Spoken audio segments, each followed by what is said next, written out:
Hello, my name is David Steinloggy with davestechsupport.com, and today I'm going to give you an introduction to Ubuntu Linux and show new users some of the things I like to do right after I've installed Ubuntu for the first time. I'm not going to dwell too much about the interface so much. It's going to be pretty apparent how to use it as you watch me click on things, so let's get started. One of the first things that I like to do after I've installed Ubuntu for the first time is check to make sure that it has applied all of the available updates that may be outstanding. A quick and easy way to check and see if there are any updates available is to open up your Update Manager, which you can do by clicking System, Administration, Update Manager. This will open up a little utility that will go and check to see if there are any updates available. You'll notice up here that it says it was last updated 3 days ago, so I'm going to click the check button to see if there are any updates since then that have been released. And we'll see a summary here in just a moment.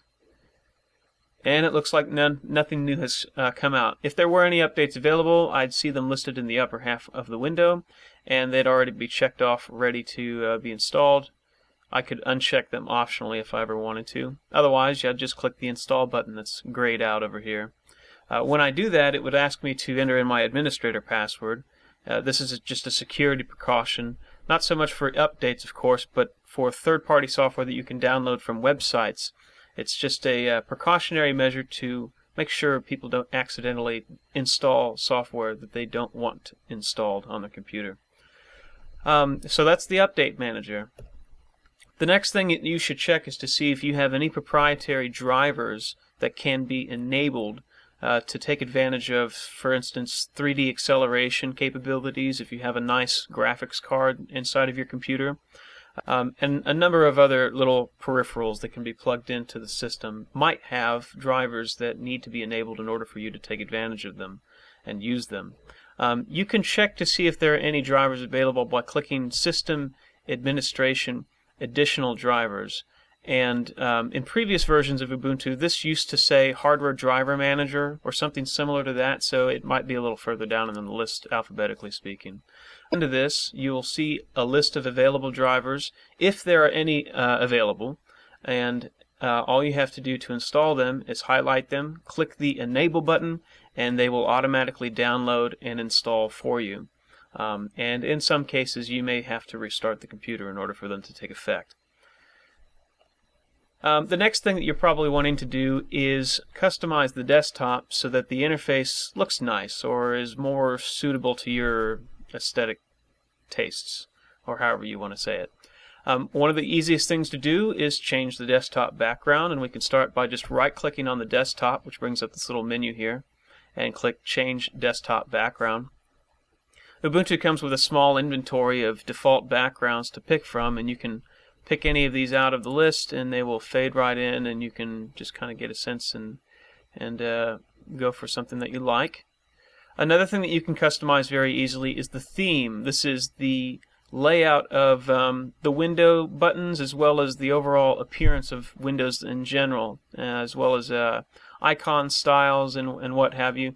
More can be added into this inventory if you there are tons of websites out there. For instance, gnomelook.org is a popular one, but switching a theme is as simple as clicking on it just like a background, and you'll notice that now the taskbar is more white than it was earlier, and some of these themes have buttons that are on the right hand corner of the window while the others are on the left hand side.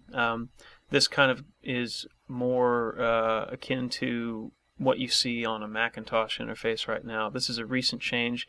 I thought I was going to hate it, but to tell you the truth, I got used to it very quickly, so you should give it a try if you've never used a window manager that has its maximize, minimize, and close buttons on the left side. So that's one easy thing to do, is to change your theme and your background. There's also fonts that you can modify, as well as enabling visual effects. And visual effects will require 3D acceleration, which not all video cards are capable of, but most modern cards these days are. If you have a laptop or a computer that is capable of running Windows Vista, then you should be able to enable these visual effects and do little eye candy tricks like wobbly windows and other gimmicky stuff that some people care a lot about, but most people don't. So that's how to change your appearance. The next thing that you're probably wondering is how to get software installed on this operating system. You'll notice that I have a lot of little shortcuts up here for programs that I use quite often, but none of these, well, not all of them anyway, came by default with the operating system. I had to install them separately. For new users, the easiest way to find software and install it into the operating system is to use the Ubuntu Software Center, which you can find in the Applications menu, and it'll be at the very bottom, Ubuntu Software Center.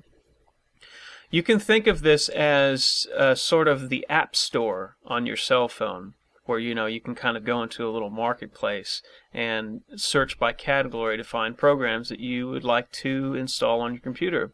Except every single one of these is absolutely free because it's open source, just like the operating system. So for instance, you could go into games if you wanted to and click card games, and here's Hearts. I'd like to put that on my computer, so all I have to do is highlight it, click install. It'll ask me for my password, and then proceed to download and install it. And just like a cell phone, it works in a very similar fashion. You can see a progress happen over here. I could continue browsing for other software while this installs if I wanted to. There's no need to wait for it. But it's finished installing, and if I go to look in my games menu, you'll see that now Hearts is available. So that's just an example of how to install software, and you'll notice that there is a wide array of categories, a very thriving ecosystem of free software here for the free taking. So I highly encourage that you come into this and just explore the vast selection of very neat applications. Some of these probably aren't going to be very useful to most people, but there are a few very powerful applications, major applications that are well known. For instance, VLC is a popular media player. I like to use it anyway. But it's really up to you. I could go on and on talking about software, but it would take too much time. There's one other way to install software that's fairly easy for new users to grasp, and that is to download a deb file. An example of a deb file, or one that you can download, can be found at Skype.com.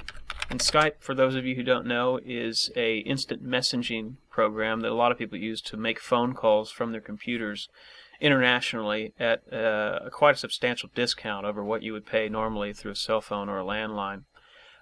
So for instance, I come to Skype and I say, all right, I want to get Skype, and you'll notice here they have their formats divided up by operating system, and I'll just click on Linux.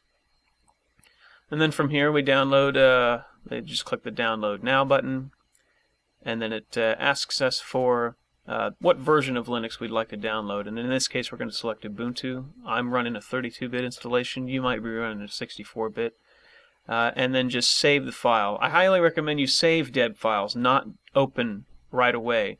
The reason being is if you close Firefox while this is running, if you had just straight opened it, the deb file that is temporarily stored in Firefox's cache will be erased upon closing Firefox, which will interrupt the installation and cause it to fail.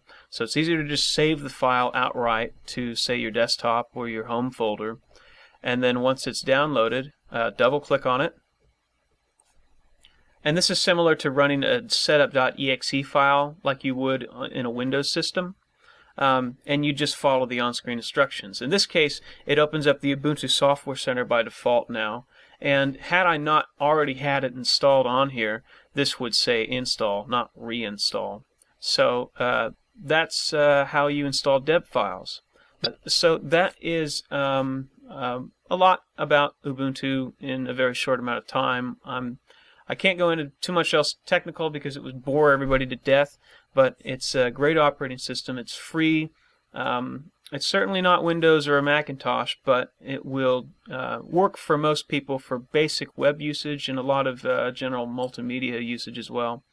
And so that's all I have to say about it for the time being. Thank you for watching. Have a nice day.